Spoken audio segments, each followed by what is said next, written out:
So now I am going to show how to do rocket drills or math facts. These are the fun activities that the kids love to do. It's a way for them to test themselves, and everyone is at a different level, although sometimes they do try to compete with each other anyway. No matter how much I try to make it as independent as possible, they do try to compete with each other. It's just a very competitive group. That's just how it is. But the goal is for them to know their math facts. So I'm going to talk a little bit about what they look like. So we have one example here, and I've got names covered up so that to protect that student's privacy. But they are in these folders, look just like this. Let's see if I can bring this up just a little bit. You can see my messy desk there. And so we have these, their names would be here. They have on these graphs, and it shows the different levels here. And if you notice, this one only goes to W. This is the multiplication level, and so they don't go some of them don't go all the way up to Z because that's just not the number of math facts they're practicing. And then if you open it up, this is what they look like on the inside. I usually keep an answer key in there for them. But these, since they're laminated, and the teachers a few years ago worked really hard on copying these and laminating, cutting them, I am actually gonna hold on to these. But kids can use calculators to check their answers. You can check them, but I want to hold on to these. So I'm keeping these, so don't forget if you don't see them in the folder. They have their math facts, and again, I have a name here covered up with a post-it note. So they are in page protectors, and you can see this is from the last time we did the math facts. We use special markers for these. Dry erase markers will work. I had them use these kind of markers. These are Vis-a-vis, I think is how you pronounce them. But if you notice, they're wet erase. And so my kids, when they work on these with dry erase markers as they write, their arms will erase their answers as they go. And it's really frustrating for them. So I have them use wet erase, where you actually have to use water and a cloth or a paper towel to actually clean them off and erase the answers. Sometimes it does still erase a little bit as they go, but not nearly as bad as regular dry erase markers. However, if you don't have these at home, dry erase markers will work just fine. But I have these in page protectors. In the past, I've actually had them, all of us have been using paper. They fill them in, and as they finish, we make more copies. And I was getting concerned with the amount of paper that I was making copies, how much paper we were using. And 9 times out of the 10, they're just going to end up in the trash at home. And so I was like, I want us to save on paper. So we're using page protectors. We have, inside the page protectors are all the levels for this multiplication. So we have A through W in here. At the top half, this is where they practice. So they write down the answers. Some of them need a little bit of help. At the top, it tells you exactly what facts are going to be focusing in for this level itself. So this one is a review. So this person, they're on set V, which means they're near the end of this multiplication level. And so it's a review of all the sets they've learned so far. So their job is to write down the answers. This is not timed, although if I don't time this at all, they'll spend like an hour doing it. So I give them about 10 minutes. There's plenty of time. I do help some kids here and there, but they first they can't have this blank.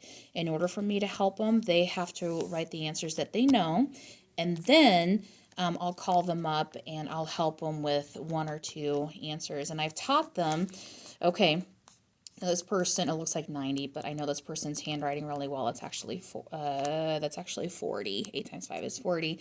But I know this person's handwriting, so I know that's a 4. But 8 times 5, of course, is 40. So they know that 8 times 5 is 40. And so if they were to look for the twin, 5 times 8 is also 40. So twins are when it's the same two numbers, they're just flipped, and the same answer. So they know, okay, Mrs. Allen helped me 8 times 5. I know how to count by 5, so I'm going to hold up 8 fingers, count by 5s, 5, 10, 15, 20, 25, 30, 35, 40, okay? So now I'm going to look for all of my 8 times 5s and 5 times 8s, and I'm going to write 40, and then Mrs. Allen helped me with the next one. So that's just one way that you can do it. Some kids prefer to just figure them out on their own. So that part, it's really important that they do get the top part completed. Otherwise, they're not going to really do very well on the bottom part. On the bottom part is where we actually time it. So after they finish the top half, I really push them to check their answers. That's one reason why they have the answer key with them.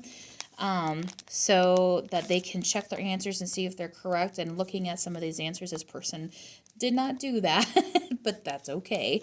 But it's really important that they do check their answers so they don't think that 9 times 7 is 61, that they need to, oh, wait, 9 times 7 is 63.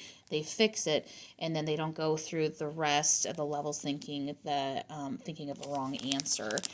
So once I check their answers, I have them flip them over. I get a 1-minute timer, and I'll say, ready, set, go, and they flip them over, and then they start writing down the answers as fast as they can, but they at least have to be legible. Some of them skip around. Some of them try to go from left to right. Some of them go up, down, whichever is fine. They're trying to get as many done correctly as possible before the 1-minute timer goes off. Now, when that 1-minute timer goes off, if you notice these red marks here, I have them switch to a red vis-a-vis wet erase marker. That way I can make sure that no one's actually cheating and trying to write an answer. So when the timer goes off, I say, okay, switch to red.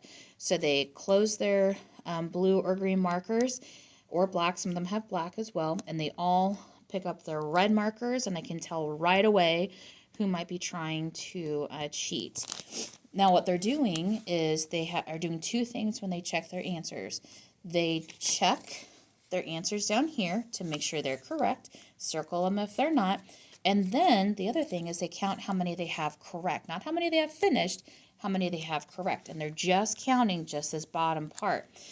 Now, on the front of the folder, you may have noticed that this person has goal 20. That means that in 1 minute, in order for them to pass and go to the next letter, they should have 20 or more down here at the bottom.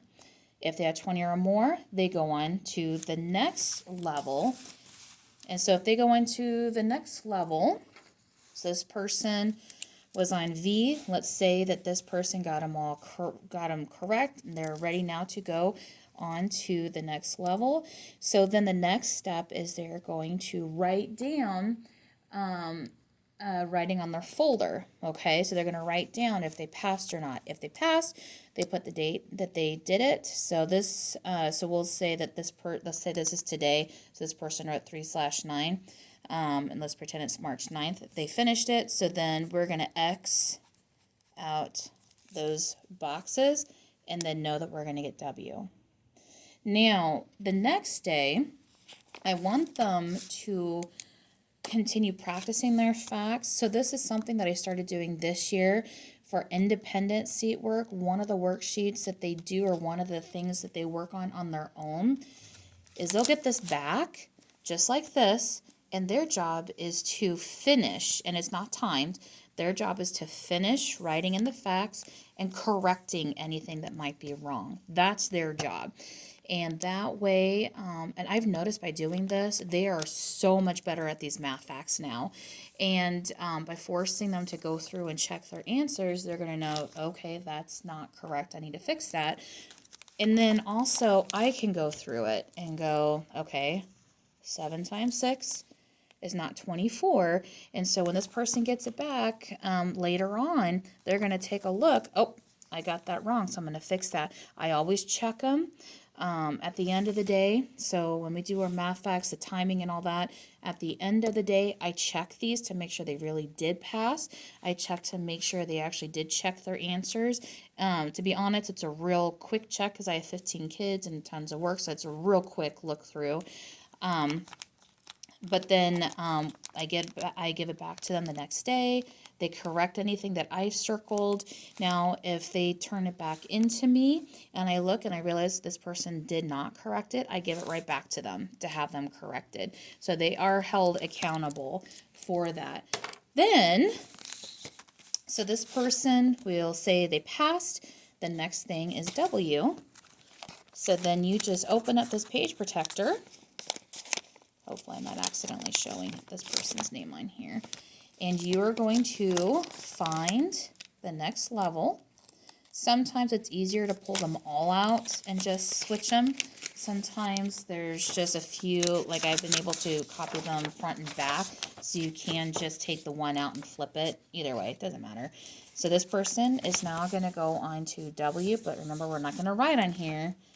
We put it back in the page protector, just like so.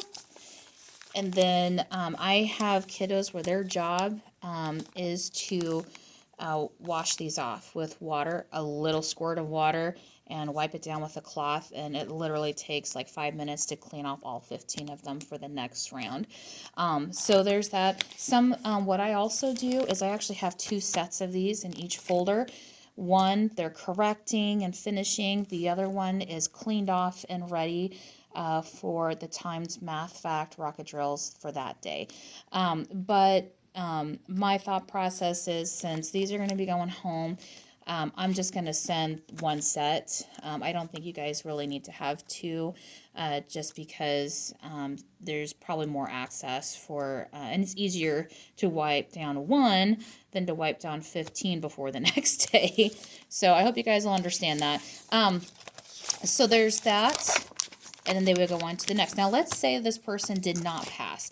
Let's say that they got 19, okay? So then I would put today's date, okay? So when they passed, we pretended it was March 9th. I'm going to write today's date, which, what is it, the 19th? 20th. Today's the 20th. Okay. So I would write the 20th, and then I'm not going to exit off. Okay, because they did not pass. And so I would keep them on that V. So I switched it to show this person had passed. Okay. Sorry, patience with me. So now, this person that we're pretending they did not pass. Okay.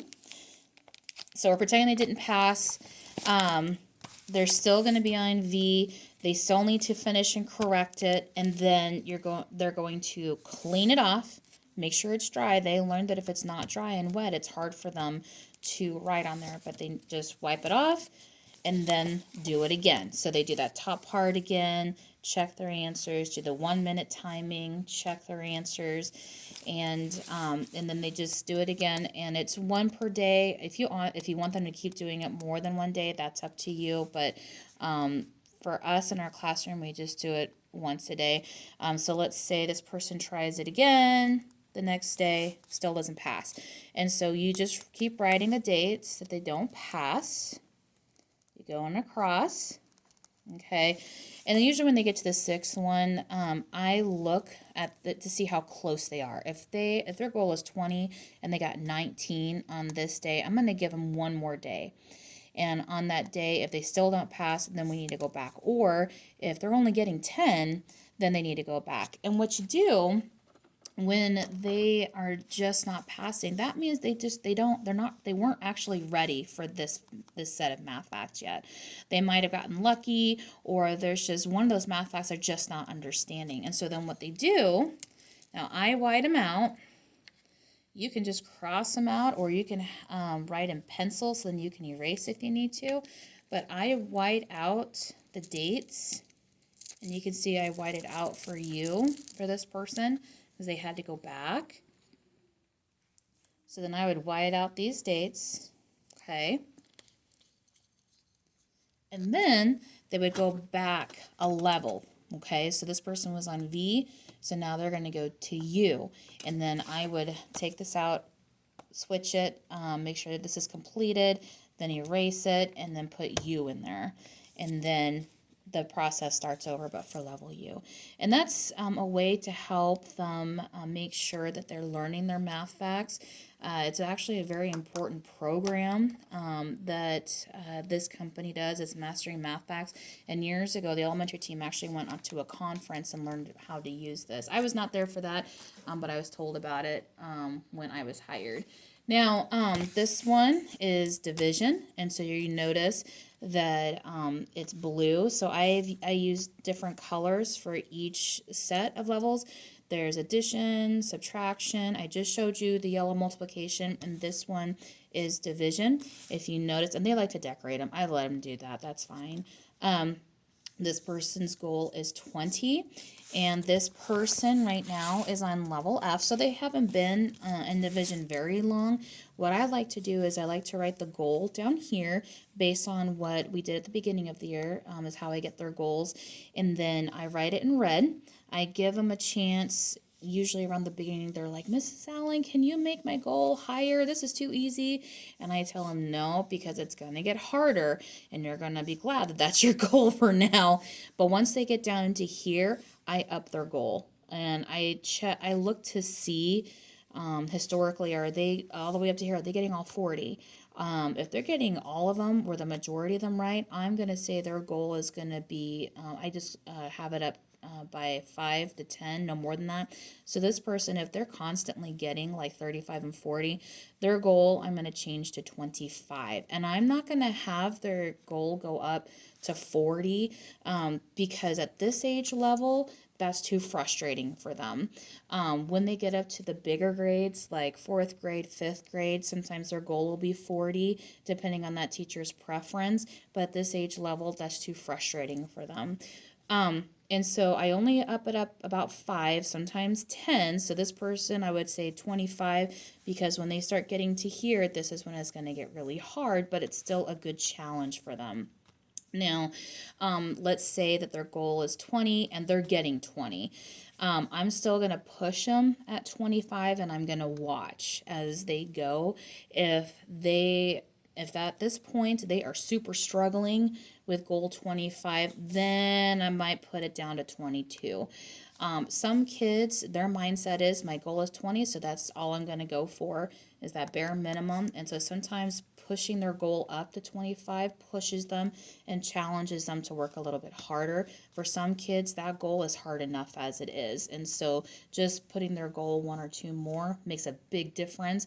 And this is where you just have to really know your kids and know what's frustrating for them, what do they need to be pushed on. So those are math facts. And now, those are the rocket drills. When they complete a set, so let's say this person, it gets sent home, they completed all the way up to level X, they're done with that, they're ready for the next set. If we're still going through this quarantine or whatever, email me or text me that they're ready for the next set, and I will prep it for the next pickup and drop off. Okay, so after the rocket drills, they get something that's called around the world. So let's say they've completed addition, subtraction, multiplication, division. Now they're ready for around the world. And so around the world, it's these purple folders, and it looks like this. This has, we see the 1 through 5 here, goal, and then you see 1 through 10 here. Goal, I told them it's something they can do on their own. If they really want to put a goal there and how many they want to get correct, that's up to them, but it was not a requirement. Here, what they do, these numbers at the top are the different charts. Chart 1, 2, 3, 4, and 5. Then here, down here, 1 through 10, those are the number of times they've started it. So this person, and I put their name up here, of course it's covered. This person, I have them start in chart 1, and I want them to do it all 10 times before they go to chart 2. Chart 1 is the easiest one, and they get harder as they go. So here's chart 1, and they wrote the date that they first started that chart. And sometimes they get it done that day and want to do it again. Sometimes it takes them a couple of days, and that's okay. This is something that's actually not timed. This is all based on how much they are motivated to do this. And once they get to this level, they are just rock stars, and they are just working super hard at getting it done. So this is what it looks like on the inside. We have, each of these has counting charts, okay? Counting 3, 4, 6, 7, 8, 9, 10, 11, 12. I don't, obviously not counting by 1s, 2s, 5s. I probably didn't have to put 10 on there either, because those are ones they should already know. And then it goes up to times 12, okay? These are what it looks like in the page protectors. They get page protectors as well. They have, this is a multiplication level, but it's in chart form. So down here we have up here 0 through 12. On the sides we have 1 through 12. And where those two connect, you multiply it. So 0 times 1, where they connect, that's where you put your answer. Okay, and so we have, this is around the world 1. So this person was still in the middle of working on this. And so when this person finishes it, I take a glance at it just to make sure that they worked on it. They check their answers. They show it to me. Then they're going to wipe it off. And they're going to, when they do it again, they're going to write that day's date on it. And they're going to do it again. They need to do it 10 times. And they are really good at it by the end. Inside the page protectors, we have the 5 different around the world charts. So here's 1, 2, and they get slightly harder as they go. So 2, the top is the same, but the side is now mixed up a little bit. And then as you go around the world, 3. Now the top is getting mixed up. 4, and it's all mixed up, and it's a real big push to get them to, they have to concentrate super hard on this. So that's what it looks like in the page protectors. Okay. Then, just like the rocket drills, I want them to be able to check their answers on their own to get that immediate feedback. And so they all have these around the world answer keys. Now these I'm going to go ahead and send home because I put these together myself, and there's not a whole lot of them. It was super easy to put together, so I'm not worried about losing these. But this I don't want them to be written on, because when we come back, I'd like to have them back. So there's the answer keys here. So those that already have around the world already know how to check them to make sure they're correct. And again, when they are done with this, they've done all 5 charts, they've done them all 10 times, they are ready now to move on to the next thing. So if that happens, text or email me letting me know that they are ready. And so now, then they are ready for fraction, decimal, percent equivalents. And this is what that looks like. They get this yellow folder. On this side, they get these papers. There's these things in here that say like quiz 1, quiz 2, and quiz 3. And then on this side, they get this. This is their practice and their answer key. It's okay if they write on them because there's not very many first and second graders get this far. I've had a few get this far, that's amazing that they get this far. So I'm okay with them drawing on this, and it would be probably better for them to keep this as a kind of a fun little keepsake or practice. So when they get this, what they do, they will open up their folder. They get this paper. They'll write their name here. Okay, so we're going to say that I'm doing mine. Okay. And it says goal for quiz number 1. okay, out of 20. So I want them to think of a goal, something for them to strive for. I don't want them to write 20 because if they don't get 20, it's super frustrating and they're going to want to give up. If they say, you know what, maybe I'm going to go for 5, that's okay. Or maybe I'm going to get 1 right, okay? That's fine. Make the goal small, okay? 0 obviously is not going to be an option. So don't put 0 in there. So then, just like around the world, okay, they're going to write down the dates that they started their practice. Again, this is not timed. So they have these boxes. This is the number of times they need to practice them before they'll take the quiz number 1. So let's say this person practices it today. I think I said today was 3/20. They write the date. And then what they're going to do, let's put that off to the side. And this is all they're going to do. They're going to get notebook paper, scrap paper, whatever they need. And what they'll do is they're just going to copy this. 1 equals 1.0 equals 100%. That's all they're going to do. And then once they have finished, I'm going to kind of pick up the pace a little bit here because my video is about ready to run out of space. They will then take their quiz. And they're going to put their notes, put their papers aside, and they're going to try to do this based off of their memory.